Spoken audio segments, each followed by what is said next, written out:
তো এই বাড়িতে গুপ্তধন না কি আছে না দেখি তো। ও ভাই এগুলা কি হয়? কোথায়? আরে তাড়াতাড়ি ভেতরে আই। এই দাঁড়া আমিও যাব। এই তাড়াতাড়ি আই। আরে ও ভাই এটা আবার কি মেশিন? না দেখি তো এটা হয় কি? গুপ্তধন না কি আবার? এটা মনে হয় গাড়ি হয়। হুট পাগল, আমি জানি এটা দিয়ে জিম করে। ও তাই নাকি? আরে ভাই আমি তো অবাক। এগুলা আবার কি? হ্যাঁ তাই তো। কি রে ওগুলা? আমি কি জানি। এগুলা আবার কি জিনিস?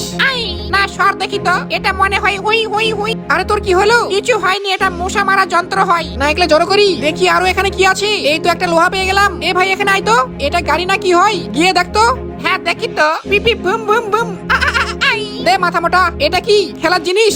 এই আরো খোঁজ, এখানে আর কি আছে? না উপরে গিয়ে দেখি তো। এখানে কিছুই নেই। চশমা আবার গাছে ধরে, এই কেমন লাগিচ্ছে আমাকে। এখন দেখার টাইম নাই, চল এগুলো নিয়ে পালাই। এগুলো বিক্রি করে আজকে পেট ভরে বিরিয়ানি খাবো। ও কি মজা, আমিও খাবো। দে ওগুলা আমাকে দে। হ্যাঁ দিচ্ছি, এই নে। আমি মনে করলাম এখানে গুপ্তধন আছে। হ্যাঁ তুই মনেই কর, তারা ভালো বুদ্ধি পেয়েছি। এই নে হুই। আরে এটা কি করলি? তুই থাক ওখানে। এ ভাই খোল বলছি, খোল। ও ভাই তুই থাক, আমি এগুলো একাই নিব। এই তোমরা যদি বলো তাহলে ওকে ওখান থেকে আনবো, না হলে আনবো না।